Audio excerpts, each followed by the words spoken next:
Welcome back to Leap of Fate, the first impression series where we jump right into the action. I'm your host, Dylucke, and today we'll be playing some For the King. So let's get right into this. Welcome to the world of For the King, and right off the bat you'll see it's player one's turn, and he rolled for movement. So right off the bat you can see this is like a tabletop game, kinda. There's a lot of random number generators in it. A lot of randomness, that means. So you'll see these two movement icons. They are yellow, which means his basic movement is always 2. He cannot get lower than 2 squares. So this is like his basic movement. Then you basically roll for extra movement. In this case he has failed like all 3 of them, so he only gets to move 2 squares. You can actually upgrade this with items and you can get something insane like, let's say for example 15 squares or something. That's a lot of movement if you get that far. But yeah, the game is quite challenging, so sometimes you need to actually move that fast to get somewhere in time. Because this game is actually based on questing. A lot of questing. And you'll see we have a quest right here, which is the Queen's Call. We have 14 rounds to basically make sure we finish this. If we don't, then these chaos icons will fill up, and if they are at, I believe it's 3, then you are not able to revive your heroes, which means that if they die at 3 chaos, game's over for you. That's how harsh it is. Even if you were playing for like hours and hours and hours and you practically didn't save,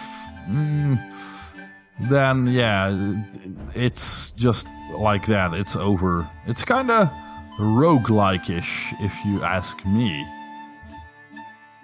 But anyways, let's start moving our character around here. And let's see, we need to take our character to Woodsmoke. So we'll just move over here. In this case I'm playing by myself, but this game actually allows you to co-op with each other. So yeah, you'll have like friends to help you out. In this case I am just helping myself out, and we rolled 5 movement as well. So we get to Woodsmoke really fast. That's a good thing. And we found a dead adventurer. Now these types of events are all around the map.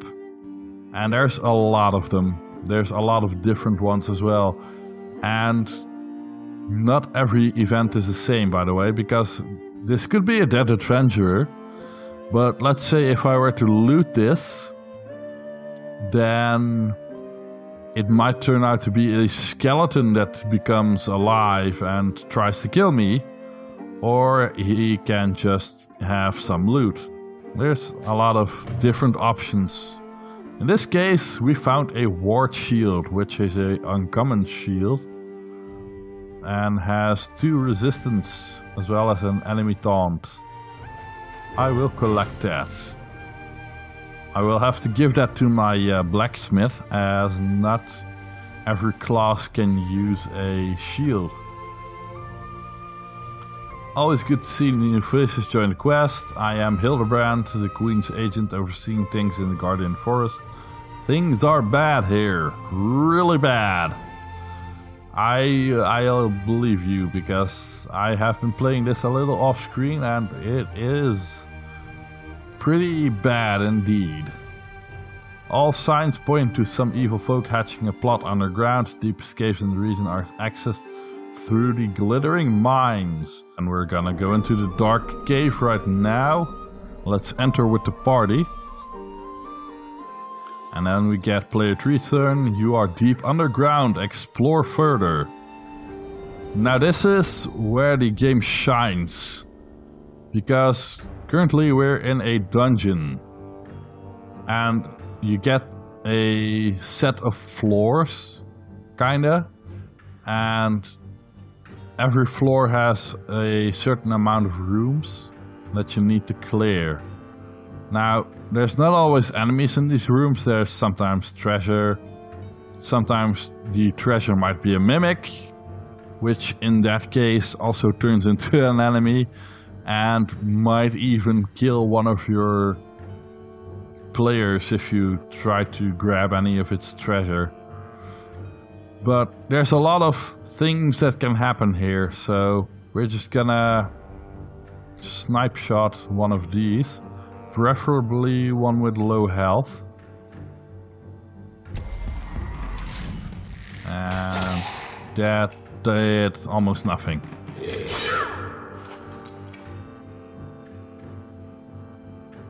And let's do a auto on that ghost. There we go, that did quite a bit of damage. Now the enemy also has to roll, which is a decent compromise, I would say, because sometimes you get these random, well, these games with RNG stuff in it, and then the enemy basically doesn't have to roll or is really biased in the rolling.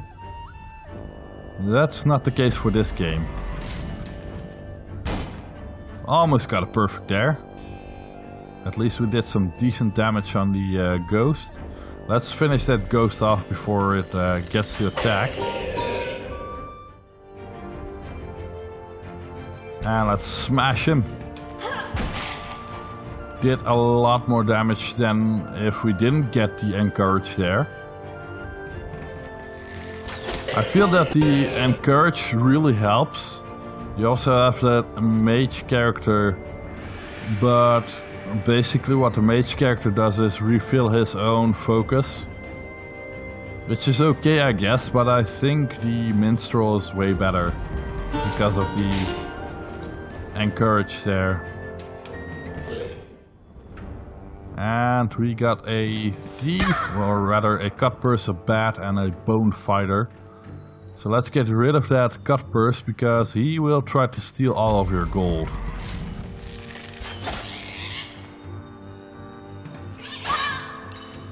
There goes, stealing my gold. I don't like that. So we're just gonna get rid of him.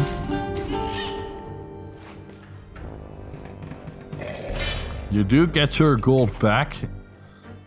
Also, what I'm noticed just now is that the blacksmith has a rather good defense, which is steadfast. He just seems to do that randomly though.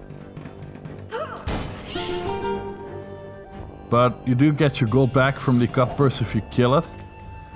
Sometimes it will try to run, however, so you have to kill it like really fast. And we get to the treasure room, a royal chest. Let's open it with the blacksmith because he has the least chance of dying. And it is a Book of Lore ×2.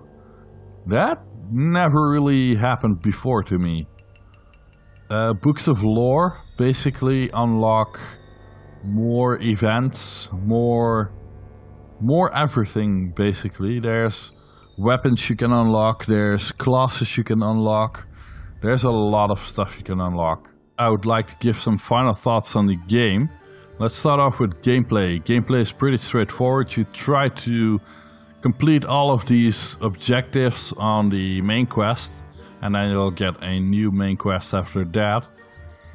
But if you don't finish it in time, then you'll get a lot of chaos.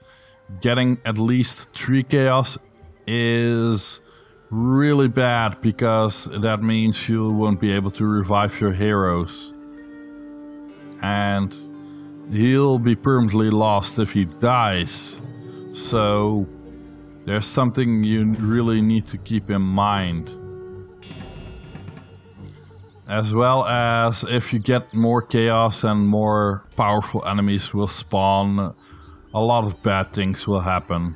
So yeah, you really don't want chaos to happen.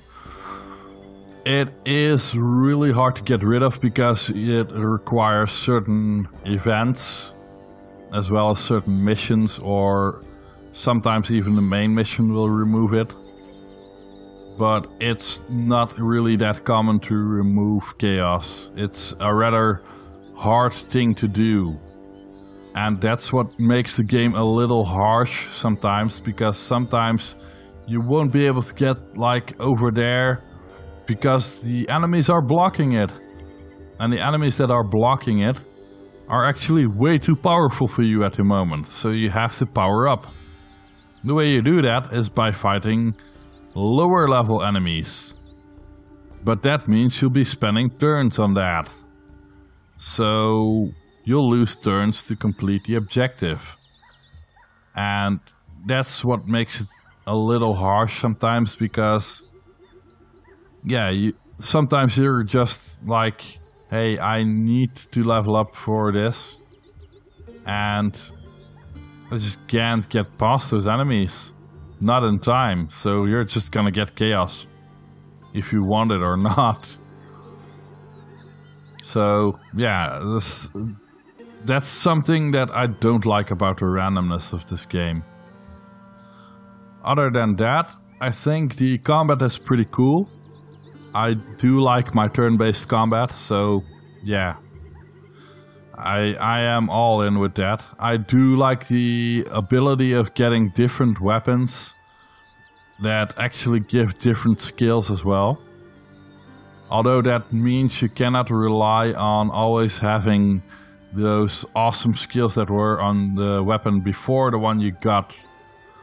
And yeah, it's a gamble, sort of. So I do like that you get different stuff though.